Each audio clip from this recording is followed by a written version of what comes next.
Hinahanap ko yung gulok na tilos. Kala ko hindi mo dala. Kaliliit ng bunga ng niyog na yun, ah. Ito yung pagka... Ang lalaki naman ng...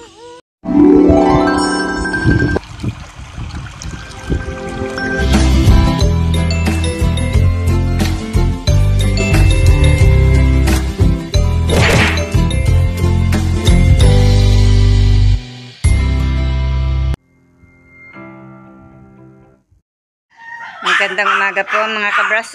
Panibagong araw naman po ng ating vlog at si tatay naman po ay nandidini po sa likod bahay at naghahasa po siya ng gulok at maghahalabas po doon sa amin pong tatamnan ng luya. Huhukay na po yung luya at itatanim na po ulit ng panibago para po dumami.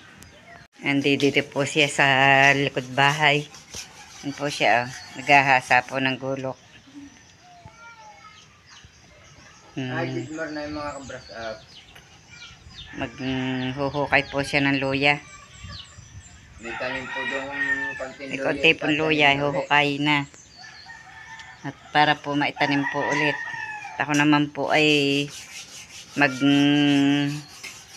lilinis po dito sa bahay at magsasaing. Hindi pa nga po ako nakakawalis, oh. Ako po'y nangahoy kahapon. Nagsibak ako ng kahoy dyan. Hindi ko na po nawalisan at ako po'y napagod na.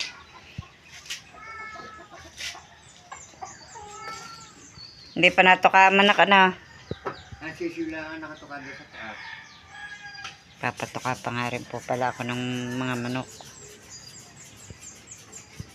Pagka ako ni yung labahang yung tatay Roman ni iyo ng kanan. Pagka ako ay mag-uulan na hindi makakapag ko ng paglalaba diyan.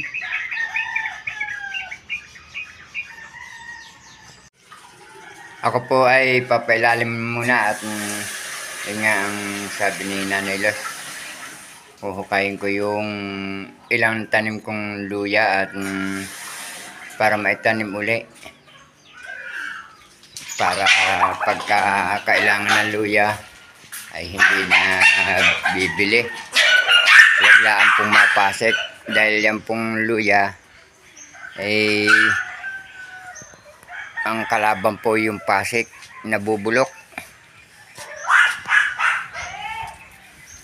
Kukuhanin ko lang po yung aking buta.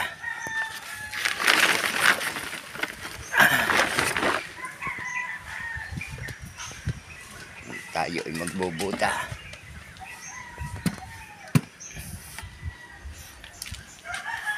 At ito po si Kunso, abang na sa akin. Yan po, isasama yung pailalim. Tana, Kunso. Ayan po, sunod na. Dadalahin ko po itong asarol. Ayan. Tapos itong itak na panghalabas.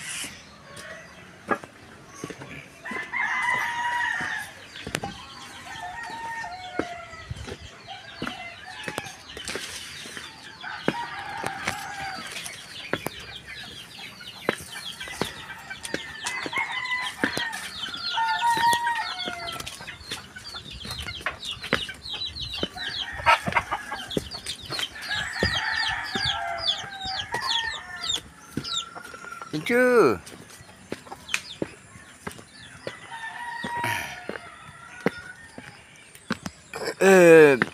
Thank you, Lord.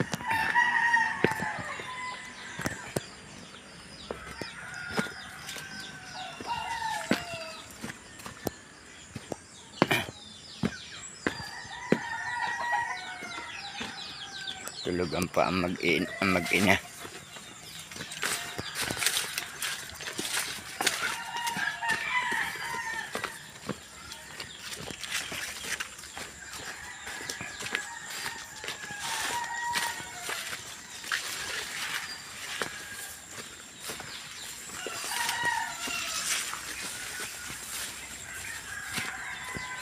Sukol ng hapo ulit.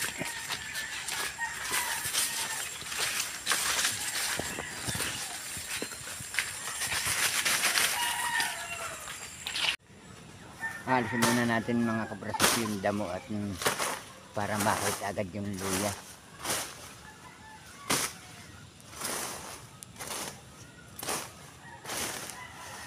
Natabuhok na nabalutan na po ng damo. Ayan, nakakita na ako mga kabrasok na isang luya.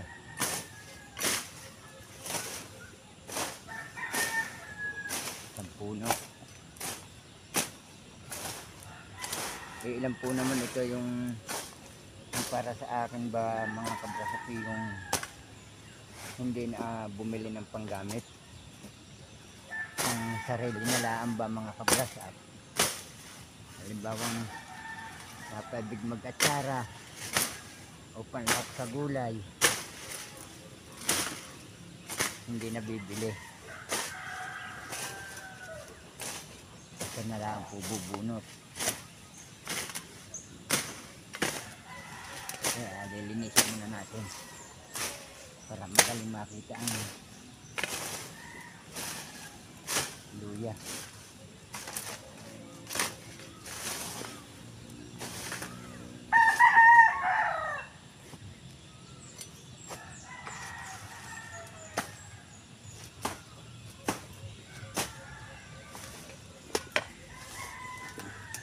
Tulog ko muna itong kawayan.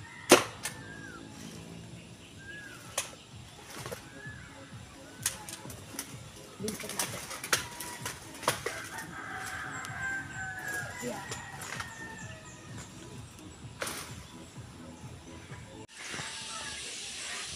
Ito na nga yung mga kabrasok yung nahukay kong luya. Ito na may iilang puno. Saka meron pa ditong kaunti. Yan ang luya. Itatanim ko na rin yan kahit bukas. At lilinisin pa yung tataniman. At nilinis ko na nga itong hanggang dito. At baka makakabili pa kahit 2 kilong luya. Maidagdag para maluwan-luwang ang dumami-dami ang luya. Ito po inaabunuhan din na iba po nabulok. Nabulok. Kaya kakunti ang nahukay ko. Ang nakuha kong luya. Yan, nilinis din ito ni Makoy. At lilinisin ko pa. At tataniman ko na rin yan ng luya hanggang dito. Yan.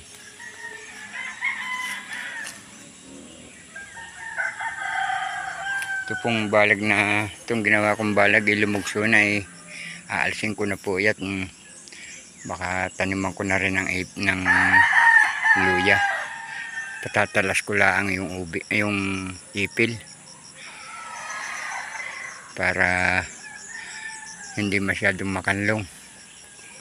Pati ito.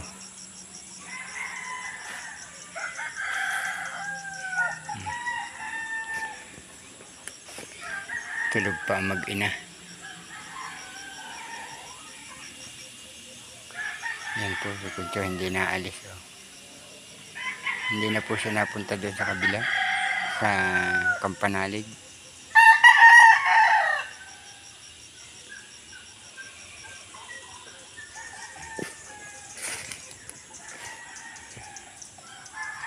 Ewan ko kung ano itatanim dito ni Makoy. Iya sa kanyang tinabasang are. Yung magtanim po siyang saging.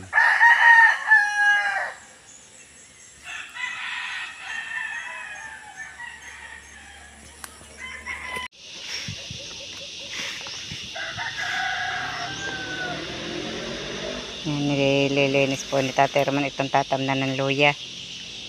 Ari po ang balag namin ng patani, lumugso na. Tatanggalin na po at baka po matatamnan din ng luya yung ilalim na iyon.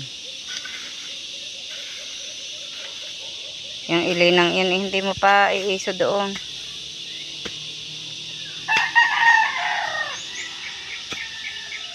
Hinahanap ko yung gulok na tilos, kala ko hindi mo dala. Kali nasa iyo.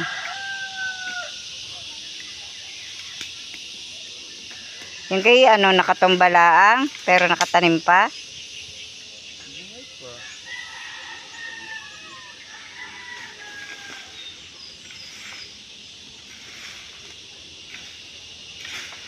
Kalakas ng, kabilis mag, ano ng, bilis lumago ng damo. Papatasan ko muna ng palapa ng niyog. Tamnan mo din ng saging na saba. Sa tabing aray. Diyan. Ha? Hindi. Lalo na doon.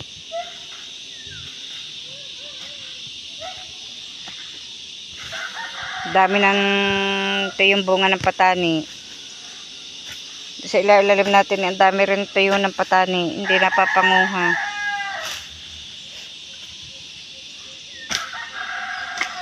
Dami ng tuod.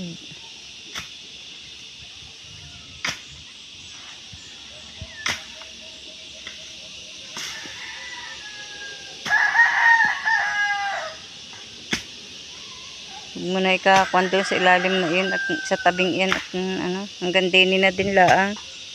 Bandang are. Si Concho, oh. Sa amin na po ulit yan natigil. Hindi na po napunta doon sa Kampanalig. Isang araw kami po pupunta doon. Tayo mamaya pala doon. Kay Kautol. Ha?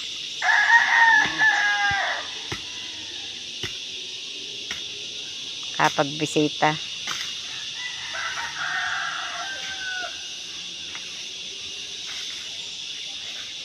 Siguro ngayon, Sabado.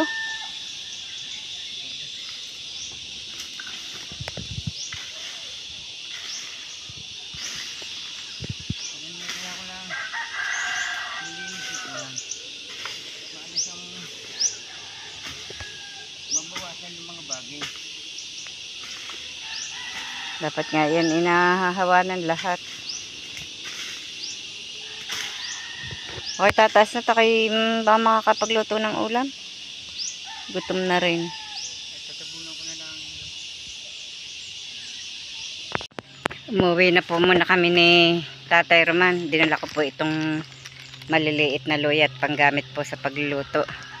Umuwi po muna at kami po mag-aalmusal muna. Hindi pa po kami naalmusal.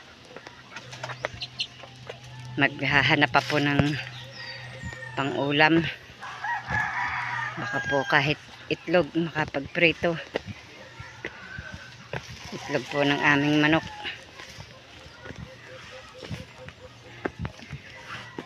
Hirap po ng malayo sa palengke. Hindi po makapagbibili ng isda. Wala naman pong kasinong nadaang maglalako. Kaya kahapon pa ang tagal kong nag-abang doon sa taas ng isda ay wala naman pong dumaan. Kakapagod ang tumaas. Kahon. Ay, dito na po ako sa bahay at ako po'y bago sumunod kay Tatay Roman nagwalis po muna ako dito sa harapan.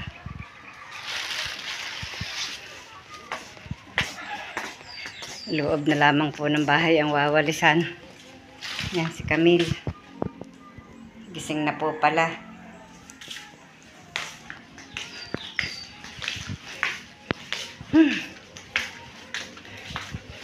Ay! Inilaglag ng manok ang aking bilad na kabuto ng kakao.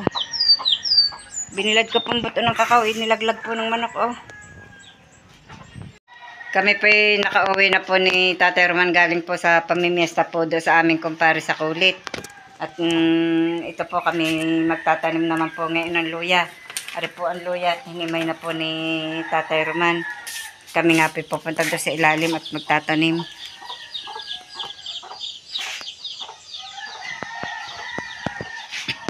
Hindi ko na At yun nga po, dala na ni Tatay Roman yung aming pananim. Kami po'y pupunta na doon sa aming taniman.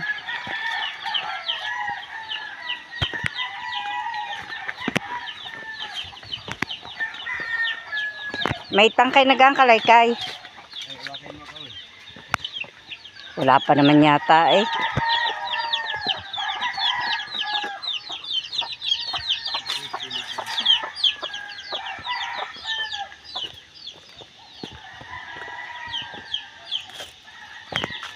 Napagkaykay na naman ang mga manok ang damo.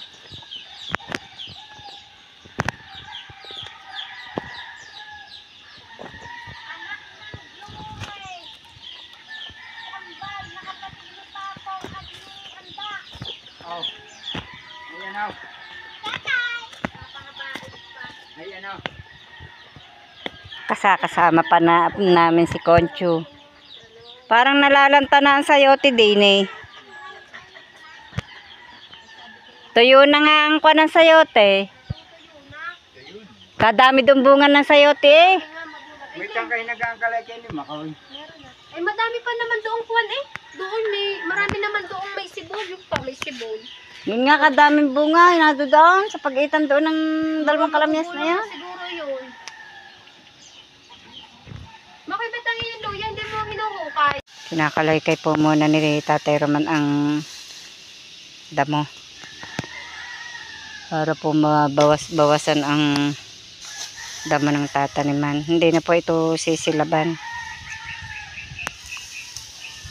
Di pagka ako'y dahon naman ng niyog ang kukunin, itataklaw.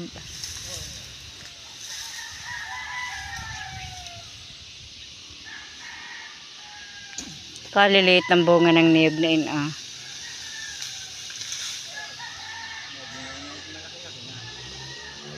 Hindi mo pa yung damong yun doon mo nilagay, sana nasilabat ng napapausukan pati mga niyog.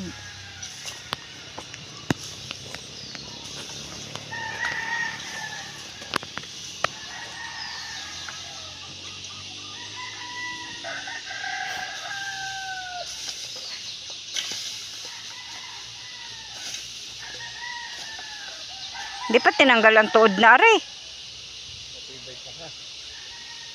Are atay, santol.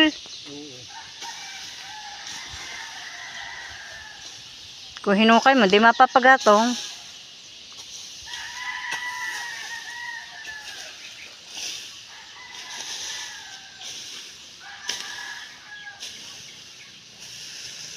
Wala ka ng puno ng nangkang yun. Mabunga eh yung nangka.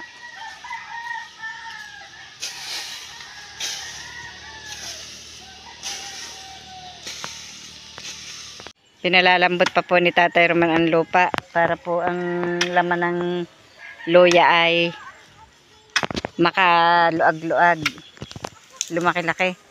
Ari pala, gabi, mailaga. Parang kasarap ng nilagang gabi. Ari, may laman po ng gabi, oh. Neng, kumuha ka ng lagayan doon. Sa inyo. Yan, may panlaga na po ng gabi, mailaga. Ari pa. Hindi pala nga nakakapaghukay ng gabi. Yan. Tayo may gabi pa dun sa ilalim eh.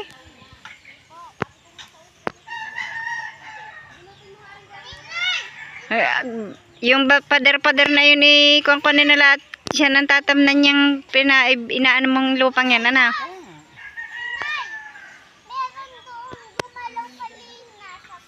Baka may ahas. Naghuhukay din po ng gabi ang mag-asawa ni Robilyn. Ay, ng luya. Ay, walang laman naman ang gabing are. Ang laman igaga. Kurot. Gaga kurot. Or niyog, tanim ng iyong papa. Dwarf na niyog yun. Pakikiumus-us dyan. Ano, malaman ba ang inyong luya? Malaman, malaman. Parang kasing lalaki ng daliri nang nagtanim. Oh. Medyo pa nga yun. Malalaki ang ano. Ay. Arigat na si Bula uli. Oh. Tuwan-tuwa po si Makoy. Yung lalaki daw ng kanyang tanim. Kakasing lalaki naman ng kanyang daliri. Ariga, oh. Susuli na uli. Ang tanim na pala ulit niya. Kaya nga. Ay, yun na eh. Iyan ka na. Hindi na maiiwasan yan. R.A. yan. Wag ka ano ha. At yung nasa bandang itaas eh baka mahagip. Lalapit naman ang iyong kuwan. Kaya nga, malimit. Din, are, yung ibabaw na inat pagtaniman. Ito ang sinasabi kong halabasin. Kaya nga. Ano ko iya? Yung pala eh. Oh.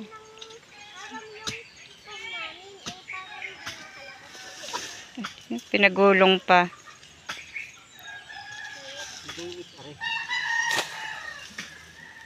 Ito ang malasang luya.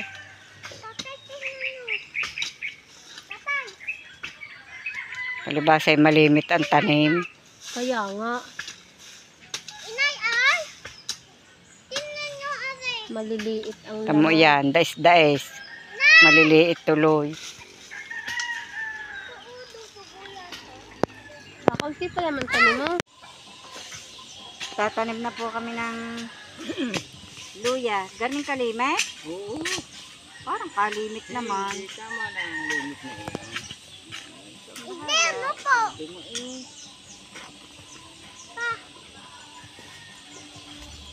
Huwag mo katabong. Kunti lang tabong. Oo, tama na. Tatanim mo din luya natin? Basta yung huwag ka... Ang lalaki naman ng una. Kay ng manok.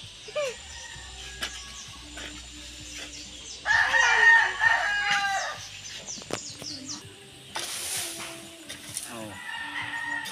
Nay, dali, magsalita na.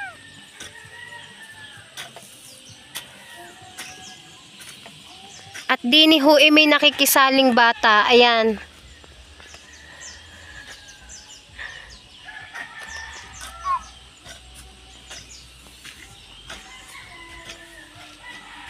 Labis yata yun din eh. Nakatapos na po kaming magtanim ni Tatay Roman ng luya. At ito po ang aming pinagtaniman. Oh. Nakailang tudling din naman. 6. 6 na tudling. Si Tatay Roman namamahinga. At si Makoy naman po ay hinukay na din ang kanyang luya. At naglilinis din po nung kanyang pagtataniman doon sa tabi din po ng kanyang tinamnan na luya. Makoy, baka maasarol mo ang mga dilaw diyan. Titingnan mo ang dilaw. Madami dyan dilaw eh.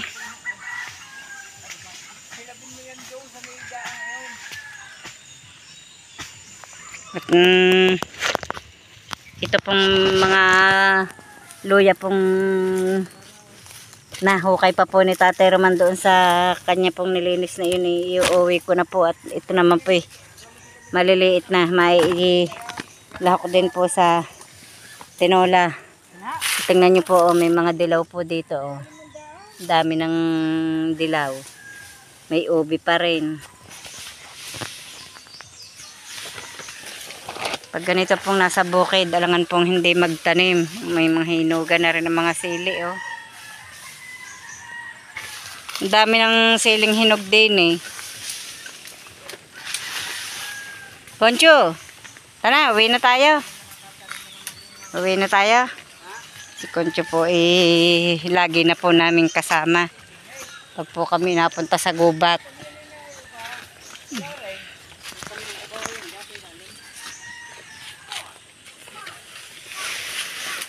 Ara, ang pwede mo nang patay ng papayang, are.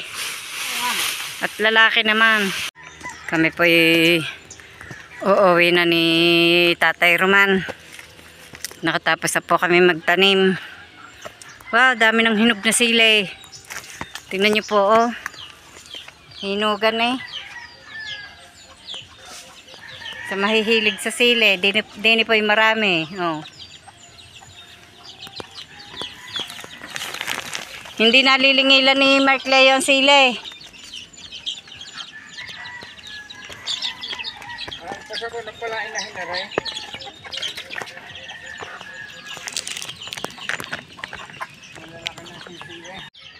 Hanggang dito na lamang po muna muli ang aming vlog at maraming salamat po sa patuloy niyong pagsubaybay hanggang sa dulo ng aming vlog. At sa lahat po ng sponsor at sa lahat po ng mga viewers, maraming salamat po at mag-iingat po kayong palagi. God bless.